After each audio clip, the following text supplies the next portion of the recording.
is Danielle from Sybil's Lab of Cartomantics, coming to you with something a little bit different today. The world is really complicated right now for all of us, and it's been especially confronting for me in feeling like I have a lot of intense rage, negativity in response to the discourse around me, the political discourse, and the direction of things socially, and I don't have a lot of control. And I can't exert, no matter how much I want to sort of have agency or make an imprint on my community or the world around me, there are a lot of things that are out of my control that I still find really frustrating and enraging. And I need to find positive and functional and productive ways to channel that energy. And I also think it's really important to understand the nature and texture of that feeling. So the feeling can be so intense that it's like, oh, I'm really mad and furious and I want to yell and I want to throw things, even if I'm not really yelling and throwing things. But I feel like that's what I want to do. But usually it's something deeper than that, right? Like, if that's the way that I sort of want to express that, what deep down is really happening? Do I feel wounded because of this? Is it triggering something that is a vulnerable moment in my past? Why is it that my anger response is manifesting a particular kind of way? So it's a matter of approaching intense feelings with curiosity, but also giving myself permission to be really angry in a moment when it makes sense to be angry. There's a lot to be angry about in the world around us, and we can't spend all of our time mulling over our right to righteous anger. So, what do we do with this? How do we discover and excavate all of this stuff? I probably, like you, and this is why you're here, use cards and journaling to do this work. And there are two decks recently that I've really been using to do this work, and they're why I'm making this video. So I have been working with the goddess, the Morrigan, and I've been working with two decks, the Call of the Morrigan Oracle, paired with the Raven's Dream Tarot by MJ Coulinane. Neither of these are new decks, but I find them to be extremely complementary and really relevant to the journey I'm going through right now and the work that I'm trying to engage with. I'm working with three aspects of the goddess, the Morrigan. So, this is an Irish war goddess, but who, like so many goddesses, has many different faces. There are three faces of the Morrigan, or aspects of her, incarnations of her that I'm working with. The first is Bive, and I'll read a little bit about each of these aspects of the Morrigan using this guidebook and give you a sense of who that particular face is. So, why I might be working with that aspect of the Morrigan as a way to engage some of these feelings. Bive stands with a spear in her hand, her eyes pale and glazed over. She gazes with her inner sight, seeing all things, all paths, all futures. And I'll show the card of her as I talk. On her shoulder perch three ravens, symbolizing that she is one of the three sisters who form the triple aspect of the Morrigan. Bive herself also wears many faces. Behind her appears her form as Bive Katha, the battle crow, a war cry on her lips. Below her stands her form as the washerwoman, washing the clothes of those destined to die. In all her forms, Bive speaks to us of the future and choosing wisely. She stands on the battlefield delivering prophecies. Wherever Bive is, there is a prophecy and a choice to be made. Do we continue down our current path, or do we change our course, and in doing so, change our fate as well? So she is a goddess, an aspect of the Morrigan that is prophetic, and that as we walk to the battlefield and through the battlefield helps us have sight, helps us perceive and map and engage the world around us with intention as we confront what is often a battle. The next of the triple aspect of the Morrigan, Maka. Maka rides in her chariot, sword raised, a battle cry on her lips. Her warriors gather behind her, screaming their own battle cries, ready to face any foe. Above her, a host of ravens fly, blotting out the sky. Maka is all about strategy. When she is unjustly denied her inherited right to rule as queen, she takes the throne by force and cunning. She does not head into battle without a plan, even when the odds aren't in her favor. Maka, queen of the tribes in Oam, her sword is raised for all just causes. And I'm reading excerpts of these guys, not the full entry. but this gives you a sense of Maka and what makes her different than Bive. The third of the three aspects that I've specifically been working with is Anu. Anu stands upon the sacred land as the sun rises above the hill that bears her name, the Pops of Anu. She is not just one with the land, she is the land. In one hand, she holds a harvest apple. In the other, she holds the seeds that will produce next year's growth as rich gold honey flows from her hand. The animals of the land, both domestic and wild, gather to her. Behind her stand two tribal banners. The first has a skull and stylized horse, the triple banner of a war band. The second is the staff of a wise woman, a healer of the tribe who draws on the power of the spirits of land. The abundance of Anu is not just of the land, but of its people. It is the things we choose to go to battle over, to protect, and hold dear. So if Bive and Maka are about walking through, prophesying the battle to come, walking through that battlefield and having a companion to support us and strategizing and being cunning, Anu is the goddess or the face of the Morrigan that represents what is worth that fight anyway, right? Like if we're angry, there's a reason that we're angry. There's a anchor to our righteousness, something worthy of concern and consideration. So those are the three faces of the Morrigan that I've been working with, and I'm just going to show the cards here next to cards from the Raven's Dream Tarot. I think that these go beautiful together. The Morrigan is often associated with corvids, so ravens and crows, and continue to talk a little bit about them. They're in order. Here's the thing about being angry, and here are the backs of the cards, folks. I think they're so beautiful. Being angry and working with these cards in particular. So the art in Call of the Morrigan Oracle is not gentle in its beauty. I find this art absolutely stunning, but it is dark, like actually dark, not metaphorically dark. It is shadowy and like, line drawings. It's unsettling. It has, these figures often have confronting gazes. The Morrigan, a war goddess, is not a cuddler. She's not one for us to see and have conversation with in a way that makes us feel, hugged and secure. If she's angry, she brings that notion of anger and rage to her exchanges with us. So, part of the reason that she is an important mythological figure to engage with is because I don't know about you. I was taught to be kind and engaging, and that's my true nature. I'm not faking it. Like, I really genuinely like people, and I like to communicate with people and be affable and able to make people feel comfortable and all of that. But that's always exhausting sometimes, right? So sometimes we don't want to be sociable, we don't want to be accommodating, but especially when we're feeling angry, especially when we're feeling furious, and either the people around us aren't also furious, and that's frustrating because it's like, don't you realize that things are wrong? Don't you realize you should be angry? Or if we've just hit our threshold, like, there's nothing left to give. There's no kindness left because we're busy trying to manage our frustration or anger. We don't need to meet with a goddess who is smiling and accommodating. She is modeling for us the fury and unwavering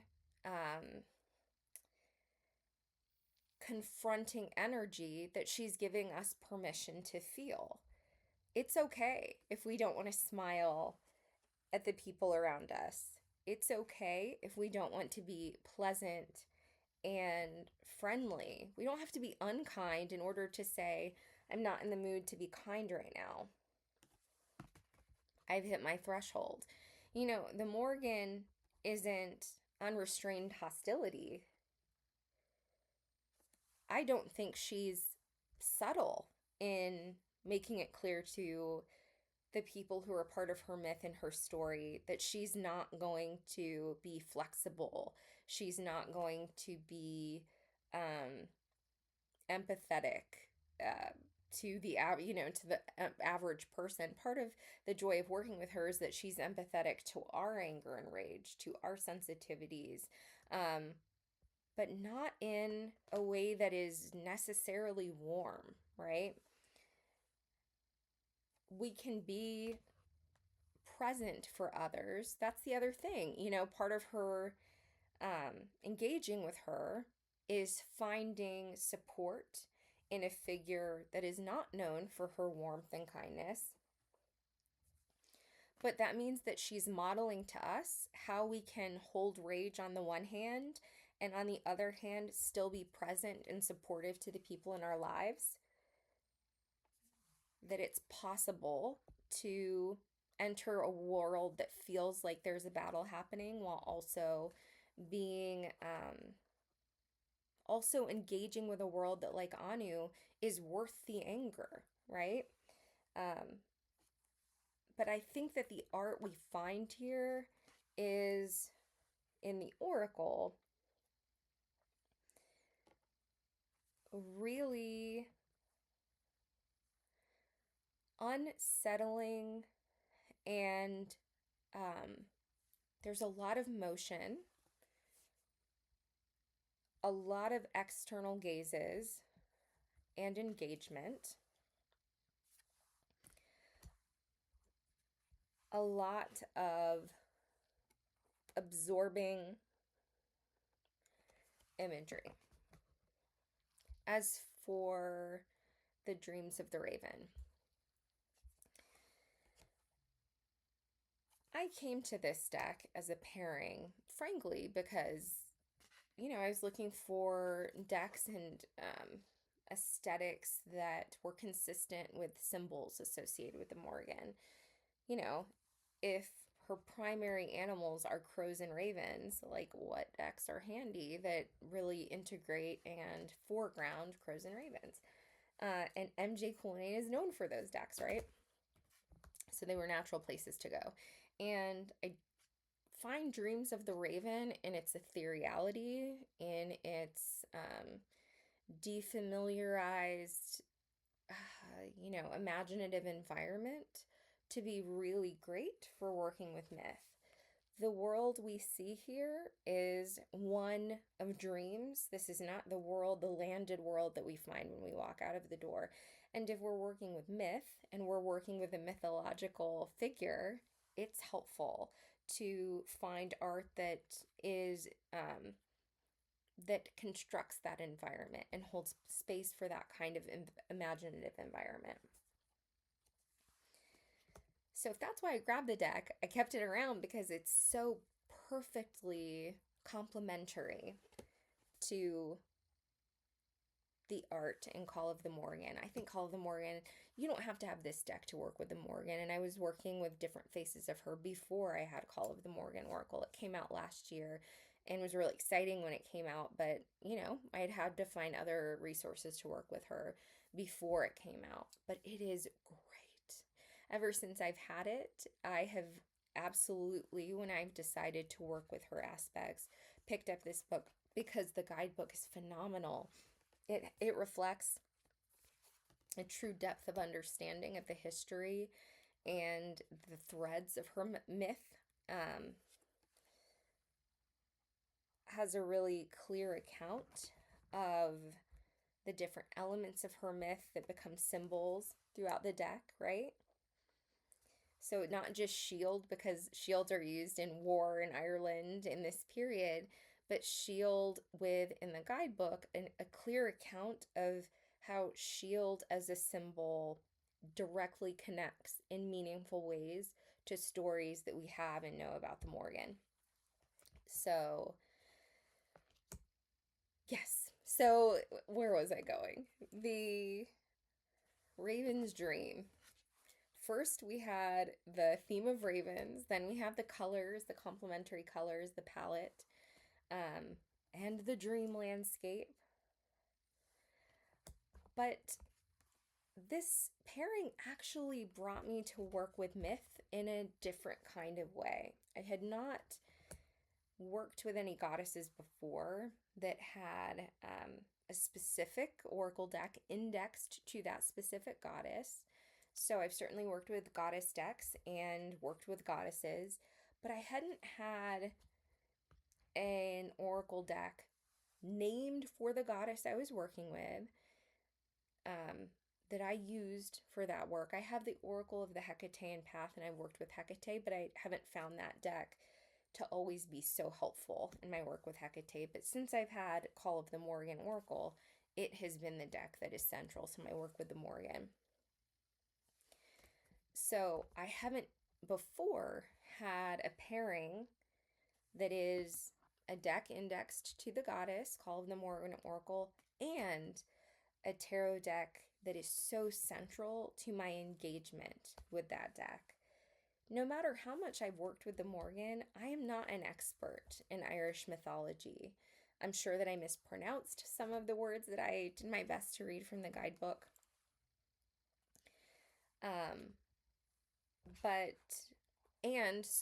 Right, if I'm seeing the figure of Lugh in one of the Call of the Morrigan Oracle cards, I know enough from the guidebook about the figure Lugh from Irish mythology, and I've read about him in other places as well. I'm certainly not as conversant with him as I am of other mythological pantheons and traditions. So I wouldn't call myself an expert in Greek mythology, but I'm certainly more fluent in Greek mythology than I am with Irish mythology. So it is helpful to have a deck that invites ethereality, the Raven's Dream Tarot, into my engagement with Call of the Morrigan Oracle, particularly when images, elements, themes come up in that deck that are really confusing to me. For example, there's an eel card. I've read that entry in the Call of the Morrigan guidebook before. I don't quite remember offhand what that animal is particularly meant to represent in the tradition of the Morrigan. That's a really specific animal, and it's picked for a specific reason. They didn't just want a water animal. So there's a way in the guidebook that it's, eel is very meaningful to the myth of the Morrigan and her story. But if I can't remember offhand, and I'm doing a reading that isn't, asking me, it is in an intense place that means I'm not in the mood to go grab a guidebook and do some learning. This deck, Raven's Dream, has been perfect in giving me permission to just dream with those symbols. So, if I have eel in front of me and I pull the Ace of Swords with a claw of a raven coming up large, holding an owl in front of the full moon with fireflies buzzing around and stars, I am allowed, this tarot card says to me, to just let the animals dance together, to dream about what it means to see an eel floating with the stars and connecting with owl and everything in the darkness and the moon around. Of course I could read the Call of the Morrigan Oracle with that same sort of looseness and permission and dreaming creativity, whatever, that imaginative approach. But as a person who is a pretty air-driven thinker, I'm a pretty ordered thinker, and I like to stay within the rules set out by a creator. And I know that there's a guidebook, and I know there's a very specific reason that Eel was chosen. It is easy for me to get distracted by my lack of specificity in referencing that symbol. If I'm doing an intense reading that has to do with my rage and it as an obstacle to my functioning on a given day, that is not an ideal moment for me to sit down and re-educate myself about the meaning of shield in a very specific way in the Morrigan's myth. But this Three of Pentacles with its tree and, the engravings on the tree by the hummingbird, the what looked to be poppies on the ground, the clouds coming in, the nature of the Celtic looking design on the tree, um, just the dreaming landscape says to me, like, first of all, it's okay to just pull back and dream and live in an imaginal world with the shield and think about, like, oh, the shield looks like the moon. Is the design on the shield similar to what looks to be this Celtic design? If the card is laid next to this card, is the raven looking at the shield? And what does it mean to see the shield just behind that tree? That open reading method is much easier for me with such an imaginative dream landscape deck. And there's something, because of this style of art, if this deck, the Call of the Morrigan Oracle, really calls to the fury and anger and war, battlefield, strategy, the war mother that is the Morrigan, this deck should be that, right? It's indexed to that goddess. It is a very particular kind of goddess. And it is a deck that is meant to tell the fullness of her story. So it necessarily has her fingerprint on it in its narrative structure and its aesthetic. But this kind of art, this dreaminess, this suspension of the known world, brings a sense of lightness and softness to those moments of reflection that's really helpful. It is not productive for me if I'm in a place of journaling about a political moment. So this past week, if you're watching this on, in near the end of September 2025, it's been an interesting month in American politics. So stuff that's been happening in the world around me, in the political discourse, has made me really frustrated and meant that I'm sitting on my couch doing journaling, pulling cards, kind of reflecting and trying to make sense of the nature of my anger. That is not a time when I need a deck to tell me to calm down with its sweetness, or I need a deck to try to jerk me out of that rage. And yet I also don't need a deck that's going to reinforce my anger, keep me tethered to fury. I want something that's going to help me sit and reflect on it. What does it mean to dream and think about it, to look at it with a soft gaze, but still give myself permission to feel that?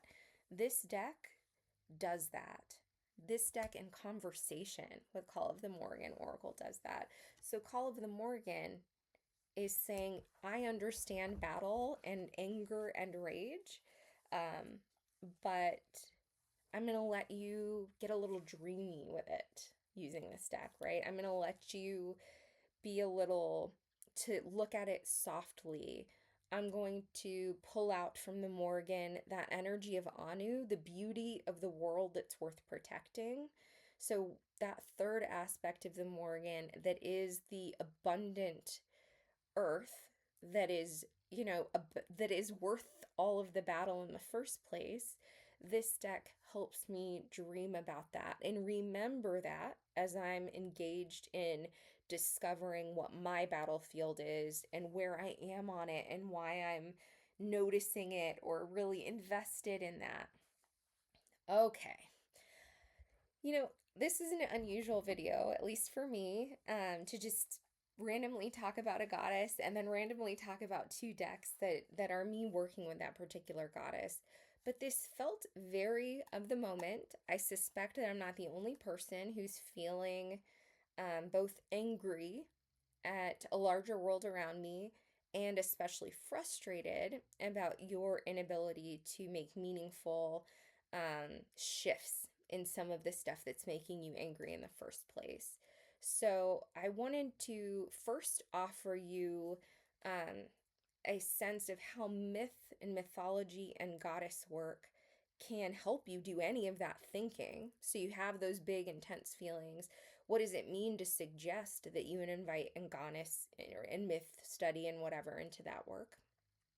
Um, so I hope to have explained how the Morrigan has been helpful to me in navigating that and maybe given you some ideas about how either she or any myth or saint or folk tale figure of your choosing might be equally interesting in supporting your exploration and curiosity.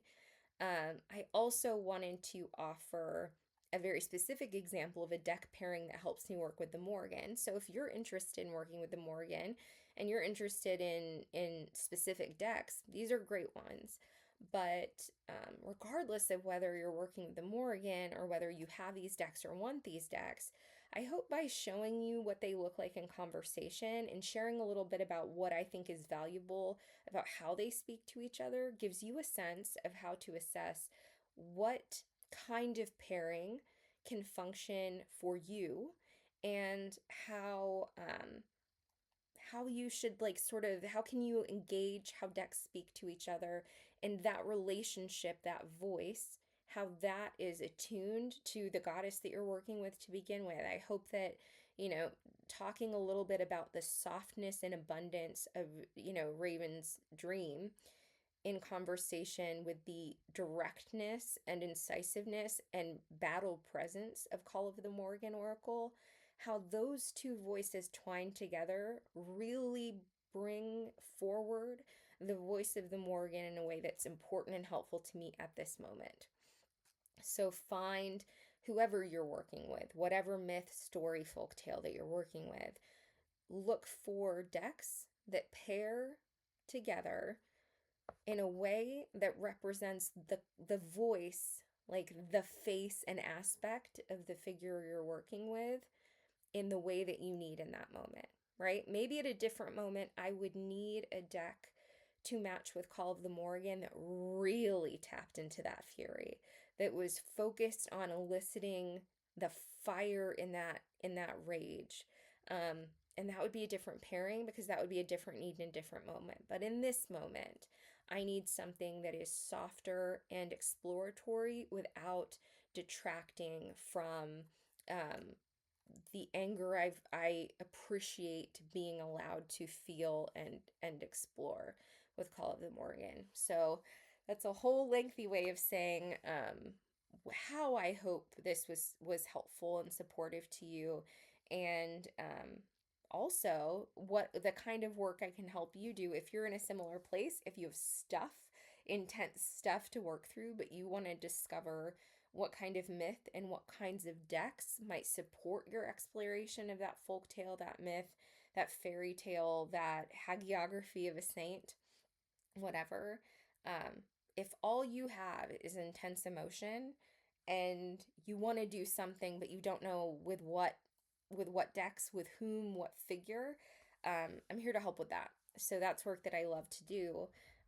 Or, of course, if you do it on your own, I would love to know in the comments what decks you use and how those are helpful to you. So, in any case, I will have the link to that kind of work with me in the description box below. And I hope that in the meantime, you consider how the decks you have pair together, and consider this video a little bit of permission to feel angry if you're feeling angry too. All right, to close out, we're going to ask a question, as we like to do on this channel, a question for the collective. And today's question is going to be, what should you notice and feel angry about? What does the Morrigan give you permission to feel really angry about?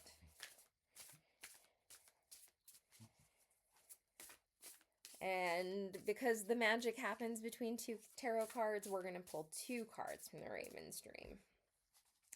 The first card, these were in order, so I'm going to keep shuffling, but the first card is Strength.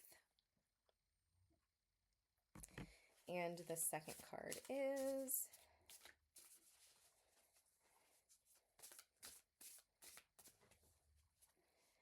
Five of Swords. Ooh, look at that panther up there. What do we have?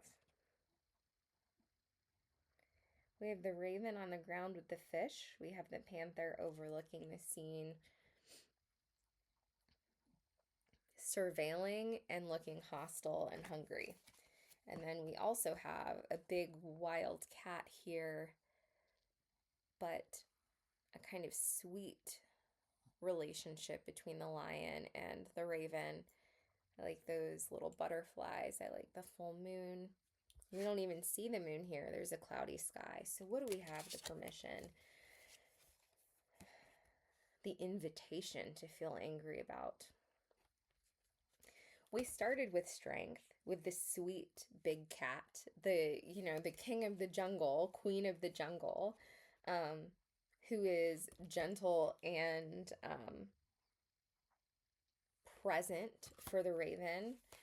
Here, I would say that that large wild cat above is the antithesis of the king of the jungle, the lion.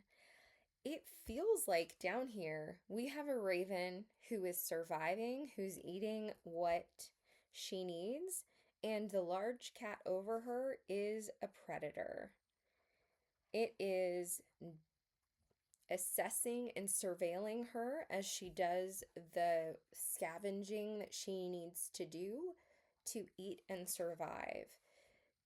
If there are people or entities around you that are villainizing whatever you're doing to survive for your family, the way that you're meeting your needs, right? Your basic needs, the way that you are working to support yourself, the way that you are strategizing to pay the rent or mortgage, to feed your family, to whatever, like whatever kind of like work you're piecing together, or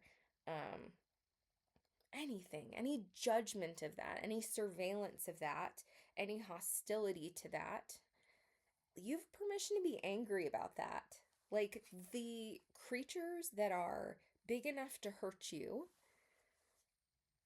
should be supportive and allied.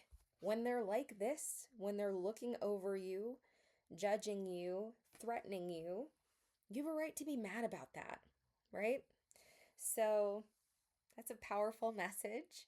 Yeah, this has been a lot of fun, folks. It's my first time making a video like this, so I hope it was valuable to you, and you give yourself the chance to get angry at what you deserve to be angry about. And until next time, guys, I will see you in the lab. Bye!